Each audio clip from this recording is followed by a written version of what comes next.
Hey everybody, I hope that you are enjoying your little bit of downtime this week because we're transitioning to online and not exactly sure how that's going to go because I have never taught an online course. Now, blessedly, I have Mary Elizabeth and Caroline and Ralph who have agreed to help, and they're going to shoulder a whole lot of the work for this, so please just bear with us. Most of you probably have already taken online courses, undergraduate, and I know even some of you are the age where they integrated things like that into your high school curriculum. But bear with me because I'm of a different generation where we don't speak the language, and that's not part of our natural state of being. So I appreciate you hanging in there and bearing with us during a tough time. I hope all of you are well. I hope all of you are hanging in there. If you've had to leave work, if your work is shut down, I'm really sorry about that. I hope that there's some compensation that they're arranging for you to do that. But this too shall pass. We've been through a lot of really tough times in this country, in this world, and somehow we've managed to get by and do pretty good despite all of the junk that keeps seeming to pour in on us. But anyway, we're transitioning to the online program, so there will be weekly assignments that'll unlock around 9 in the morning every Monday. Then there will be, as part of that, there will be generally a brief overview video like this one.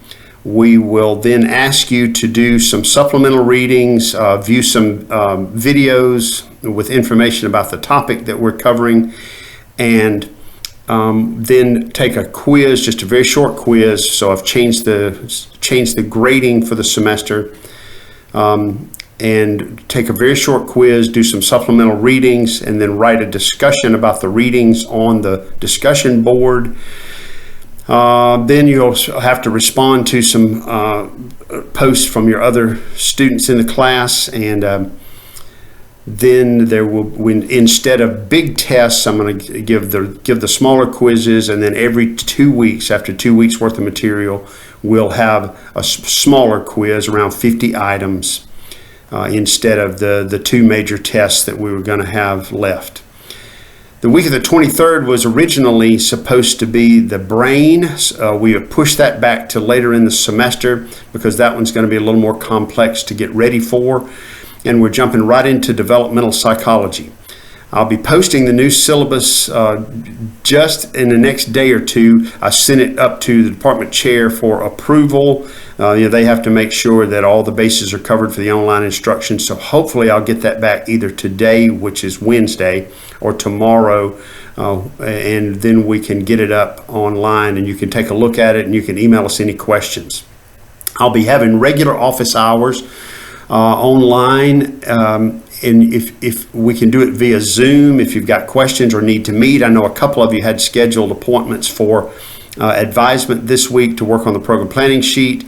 We can do that online as long as you have the sheet. It should be in your handbook, the program planning sheet, and we can do that online. Email me, we'll schedule a Zoom session. We can do it with Zoom, and Zoom is so easy that even I did it first time right, if you can believe that, without any problems at all. So we can figure that out. Then, like I said, I'll have online office hours if you need an appointment for anything, or then we can do Zoom via that, or you can always email me. My email is Lane, LANE _WD at mercer.edu, Lane _WD at mercer.edu. You are also welcome to text me during this time. I frequently don't give out my cell phone number, but that's a really good way to get in touch with me is via text, because sometimes I'll go 3 or 4 hours without checking my email, but I generally have my phone with me 99% of the time, unless I'm seeing a client or something where I couldn't answer the phone, but I'll be able to text you back generally within about an hour or so at the very outside, sometimes almost instantly. But my cell phone number is 678 nope, I'm sorry. I'm doing my office. Okay, here's my cell phone number. 770-845-7451. 770-845-7451. And you're welcome to text me. And I'm very responsive to texts and emails. Sometimes I'm a little bit slower. And if you need to set up a Zoom appointment, we can do that. So What I would like to do in this intro every week is give you a little information about what we're going to be doing. So this week we are tackling developmental psychology, and we are going to look at 5 basic schools of thought on developmental psychology, and they're very different, and these are kind of foundational philosophies or theories that I'm going to be giving you to take a look at. And it's not, is one better than the other, or which one is superior. They describe very different things. And so I'd like you to think of it as apples, oranges, bananas, strawberries, and peaches. They're different creatures. All of them are interesting in their own right. They describe different things. Like you're going to take a look at Freud, who was one of the first developmental theories, and his was based on psychosexual development. Freud was an interesting character. He's kind of dropped out of fashion a little bit. There's still a lot of psychoanalytic theory, a lot of psychoanalytic thought. Everybody does subscribe to his defense mechanisms, how we defend ourselves psychically, psychologically. And defense mechanisms have the purpose of blocking and dealing with anxiety, and he described, I think it was 17 that he ultimately described. So there'll be some information in one of the videos on his defense mechanisms, and that's a really good thing to have at your fingertips and kind of learn and understand what's going on with that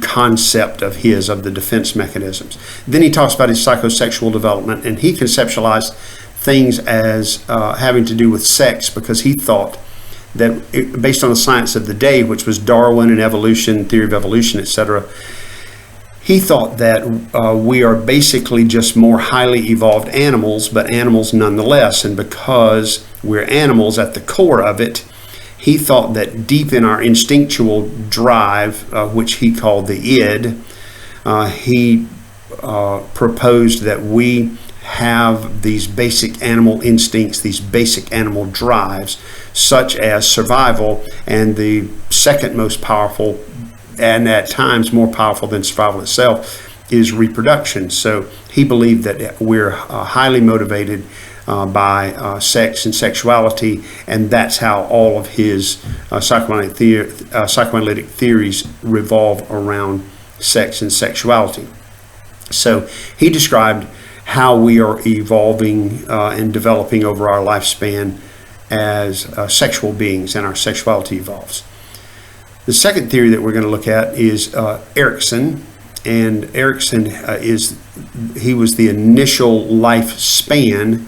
His is called lifespan or lifelong development, or another name for it is psychosocial development. And he believed that our development continues across the lifespan. Freud essentially stopped at after sexual maturity, after puberty, during the teenage years. But Erikson conceptualized development as lasting the whole lifespan. And so his is 8 stages, and he conceptualized that we have a crisis at each stage, as in a task that we have to accomplish. The first one was trust versus mistrust. And so the crisis at trust versus mistrust is whether we can learn to trust the world and the people that we're close to, or whether that trust is violated and we ultimately end up mistrustful. So anyway, here's conceptualized as 8 crises. The third theory that we're going to take a look at is Piaget. Piaget is interesting. He was not trained as a psychologist or psychiatrist or anything. He was originally a biologist, if I'm not mistaken. That may have been Jung, but anyway, his training was not necessarily in psychological studies or psychiatry. He developed his theories by watching his children play and watching his children develop. And it's about developing cognitive abilities, the ability to think and the ability to reason, and our cognitive processes. He said that cognitive growth and learning is a process of adaptation, and we use some very specific mechanisms as part of our adaptation. One he called assimilation.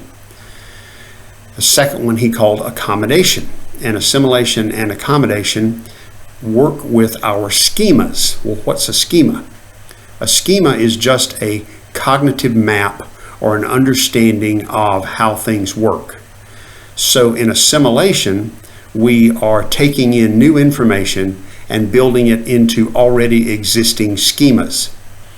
In accommodation, we change our schema, or we change our thought processes or our cognition about something to accommodate the new information. So assimilation is putting information to an already existing schema. Accommodation is changing the schema to incorporate the new information. So Piaget has 4 stages, and there's a video describing those 4 stages and some of the key elements of those 4 stages. The next one is the family life cycle, and the family life cycle by Deval was originated in the 1940s, 1950s, and it looks at the life cycle of the family, the development of the family, from young unattached adults all the way up to adults with children, middle-aged adults launching children, adults, empty nesters, those kind of concepts, and the characteristics of the development of the family. And then the last video is on attachment theory. Excuse me. It's on attachment theory, and attachment theory is a little more in depth